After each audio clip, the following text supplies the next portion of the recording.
Salve galera, aqui é Guitardo em mais um episódio do seu canal Guitardo Experience. Hoje irei falar a respeito da implosão da banda Dogma.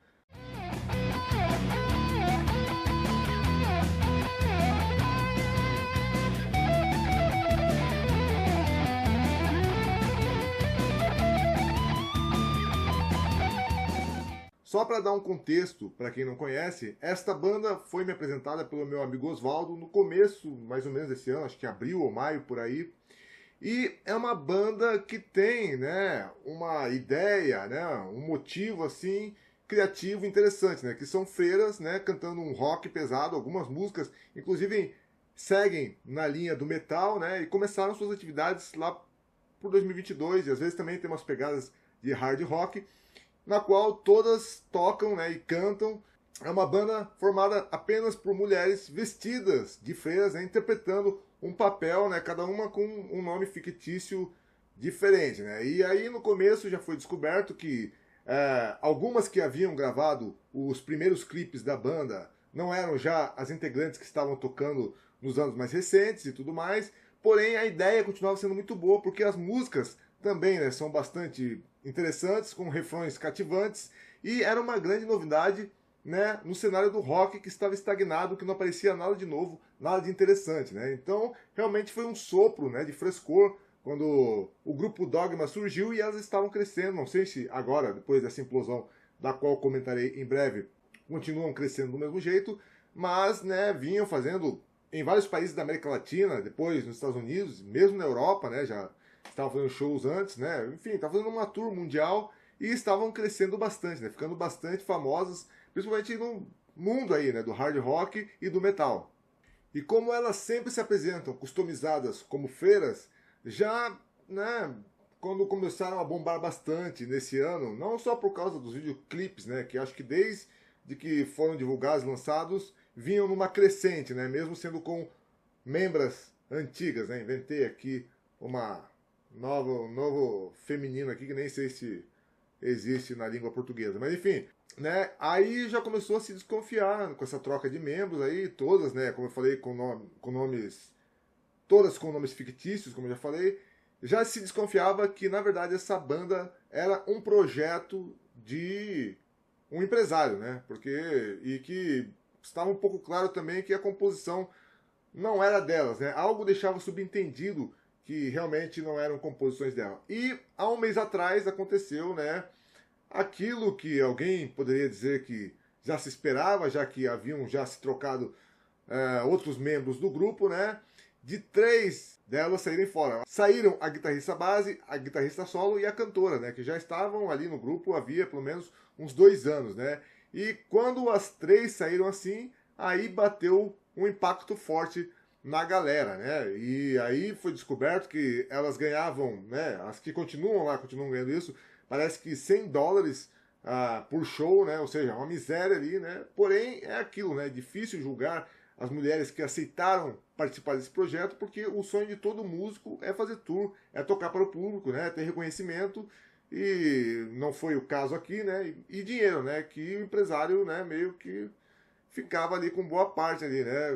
Do esforço das musicistas talentosas, e foi descoberto que junto desse empresário tem um cara que é o compositor, né? Por isso que os solos de guitarra, por exemplo, nunca mudam, né? Porque tem que ser sempre a mesma coisa, exatamente, né? Isso é uma coisa que tira um pouco, né, da naturalidade da performance, porque você vai perder a espontaneidade, né, do músico ali no palco, né, de dar assim a sua interpretação para aquilo, né? E não tinha ficado claro também exatamente o porquê, né, das 3 terem sido dispensadas da banda, né? Porque foi uma demissão das 3 ao mesmo tempo. Depois descobriu-se que uma delas, a guitarrista base, se não me engano, a Rusalka, ela, não sei se tinha algum problema de nacionalidade, o que que era, mas o visto dela estava como um visto de passeio, e para o que elas estavam ali para fazer, né, para as apresentações na tour dos Estados Unidos, tinha que ser um visto de trabalho, né? Ou seja, foi alguma derrapada ali, né, do empresário aí, pensando só em lucrar e explorar os outros. E também foi descoberto ali um contrato bastante abusivo que proibia, inclusive, né, elas, se quisessem, né, se enchessem o saco, né, daquele projeto, se quisessem mudar de carreira, ou de sair fora, ou ser contratada por outra banda, não podiam. Só podiam se fossem demitidas, né, ou entrassem em um acordo e, né, o empresário aceitasse que elas saíssem da banda, entre outras patifarias que foram descobertas. Inclusive o canal Heavy Talks, né, fala bastante, né, explorou bem a fundo esse caso, né. Até recomendo que vejam no canal dele, que tem mais detalhes sobre esse tipo de contrato ali. E depois vieram a público, principalmente pelo Instagram, outros perfis, né, de outras musicistas, né, guitarristas e até possíveis cantoras que já estavam pensando em substituir a atual que está aí, que acabou sendo substituída, né, com a saída dessas três. E ficou só a baixista, né, e a baterista ali, que já estavam com elas, né, e que provavelmente também não são, né, nem a primeira baixista e nem a primeira baterista do grupo, né. E mais recentemente, né, agora é o que eu venho mostrar aqui, a implosão do grupo, né? O empresário chegou a responder, né, que o dogma sempre foi maior do que qualquer indivíduo, né? Deu uma resposta ali meio, né, blasé, meio fria, assim, meio totalmente comercial, né? A resposta do cara, sem, né, dar pano pra manga para as polêmicas, mas o perfil oficial da banda fechou ali os comentários ali nessa postagem, né? E acho que em outras antigas também, para não receberem críticas, né, de parte do público que se sente perdido com essa mudança assim, né, tão brusca, né? Porque uma coisa é ele trocar um membro e outro aos poucos, né? E as pessoas não vão sentindo muito. Agora, sair três, né? Dispensar três musicistas numa tacada só, óbvio que todo mundo vai perceber, ainda mais que elas já estavam há quase 2 anos ou algo assim juntas, né? E quem já viu os vídeos das novas musicistas tocando no lugar percebe bem a diferença técnica delas, né? Principalmente a vocalista, né? É difícil a gente julgar assim também, porque elas estão pegando todo o material, várias músicas de primeira e tendo já que se apresentar ao vivo, né? Mas você percebe, né, tecnicamente, diferença, né, de uma para outra, né? E até fica uma impressão meio ruim, né? Fica parecendo que elas não estão à altura das antigas, né?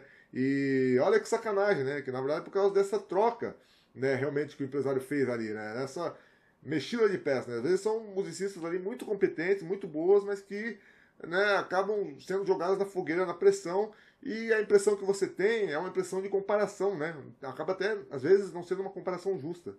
E, não bastando ter sido descoberto, né, esse contrato totalmente abusivo, a última bomba foi a revelação da Amber, né? A Veia Music ali no Instagram, que eu vou até dar uma traduzida aqui no que ela falou, que ela faz um longo desabafo por tudo que ela passou ali, a forma como ela teve que trabalhar, que eu até vou comentar só no final, né?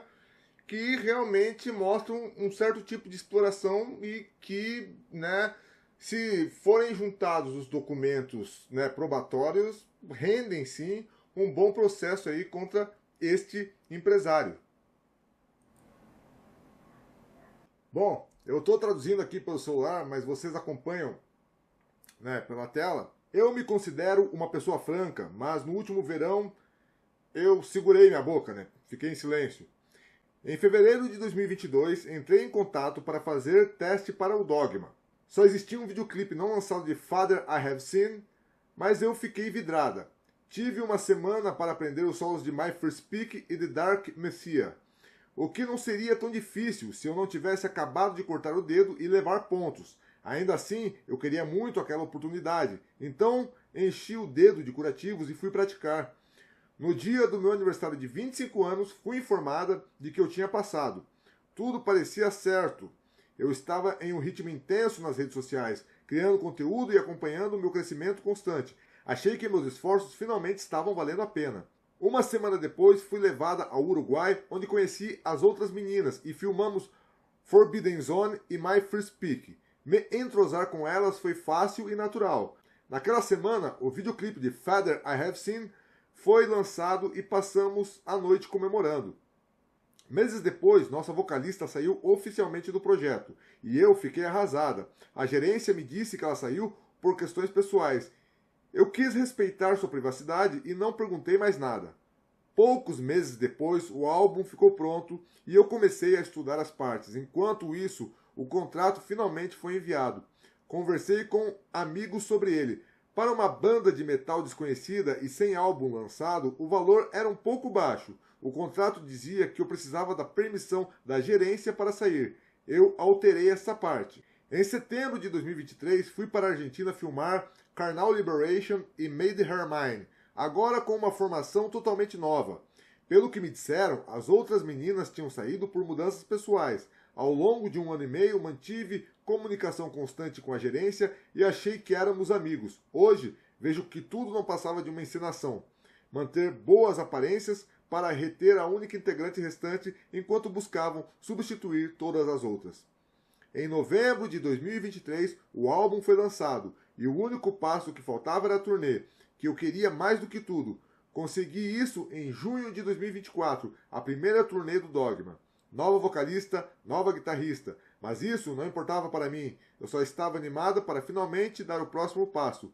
Foi durante a turnê que a verdade sobre a gerência começou a aparecer. Voltei para casa quebrada. Torci o tornozelo durante um show no Uruguai. Quando saí do palco para colocar minha coroa para o solo de Carnal Liberation, alguém tinha removido a rampa e eu caí.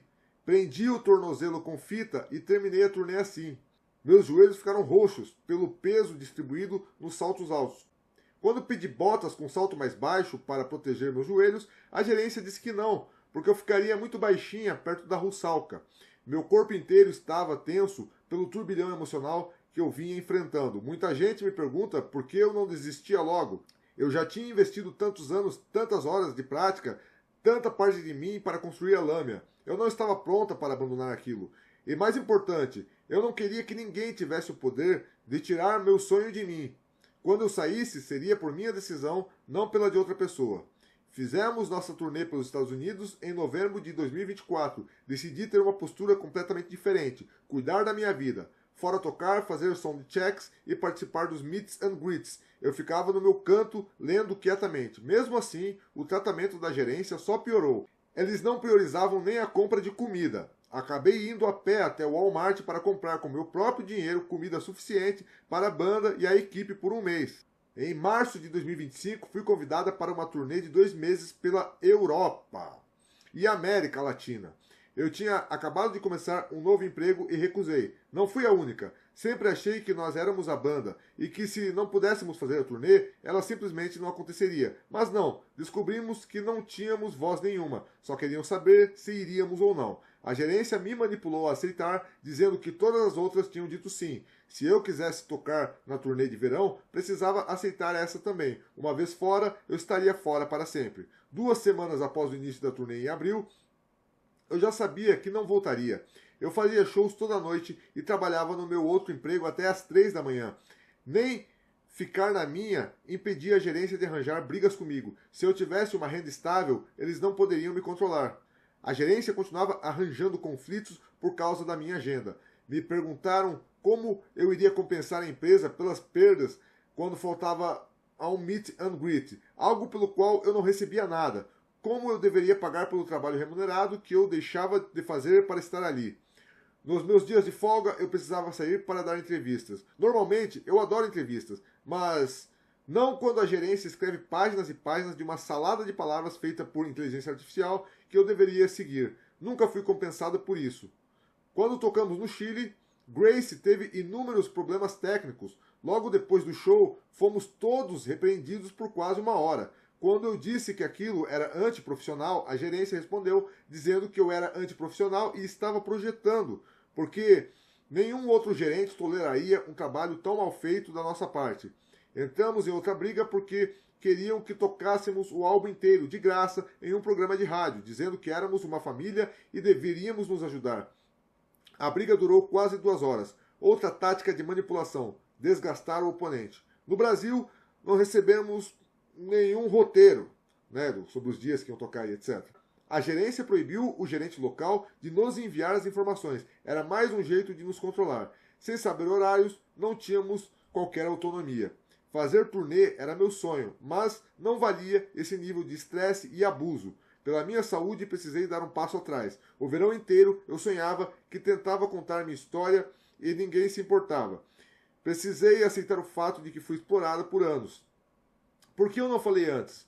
Porque eu sabia que se isso viesse à tona durante o turnê de verão, a gerência descontaria tudo na banda. Esperei pelo momento certo. Esse momento é agora. Desde que falei, Sinto que voltei a ser eu mesma, e ao fazer isso, recuperei minha conexão com a música. Nunca deixe ninguém silenciar sua voz. A sua voz importa.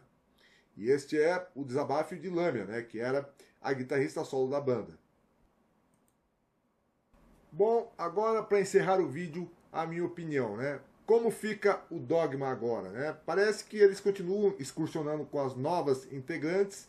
Não sei se a saída de três vai impactar tanto como eu estou achando que vai, porque você percebe muito, né? Se um integrante sai, você já percebe uma diferença, né, de voz, de timbre, né? Quando sai três assim tão importantes, dois guitarristas, né, duas guitarristas e mais a vocalista, você percebe muito mais, né? Para mim, eu perdi completamente o tesão de acompanhar a banda, apesar de ser muito legais, né? Principalmente os clipes, né? Que tem coisas ousadas, né? Tem até cenas aí lésbicas com freiras, né? Os caras tinham umas ideias assim, né? De revolucionárias, assim, né? De transgressão mesmo, assim. As letras diziam coisas bastante transgressoras e questionadoras que, né? Tem a ver com ali o gênero do rock, né? O protesto, as coisas do metal e tal, né? Mas realmente foi um banho de água fria, né? Descobrir que essas mulheres eram exploradas desta forma, né? Porque não tem como eu achar normal um músico ganhar $100 por show, né? Enquanto isso, né, o empresário lá, né, abocanha, né, toda a bilheteria, né, faz elas terem encontro com os fãs, e ele também abocanha tudo isso, né, pelo que ela estava dizendo ali, pelo que eu entendi, esses meet and greets, elas não eram pagas para ter esse encontro com fãs, ou seja, além do show, né, que durava, sei lá, durava 1 hora, 2 horas, mas, né, o músico daí, depois que termina esse trabalho, né, quer voltar para casa, quer descansar, né, às vezes tem uma noite cheia, tem que ir pro hotel e já vai viajar no dia seguinte, não tem nem tempo de descansar direito, ainda tinha que passar por um meet and greet para o empresário inescrupuloso, né, meter a mão na grana ali e já coloca cláusulas abusivas no contrato que, como eu falei, acho que são sim passíveis de processo ali dessas aí que saíram do grupo, né? E muitas, inclusive, não entraram no Dogma, muitas outras que depois, né, entraram em contato depois desse escândalo de terem saído as três, já por causa desse contrato aí absurdo, né? Que elas tinham que assinar e cumprir ali, né? Então, realmente, é uma situação que eu acho que se elas meterem um processo, elas ganham, né?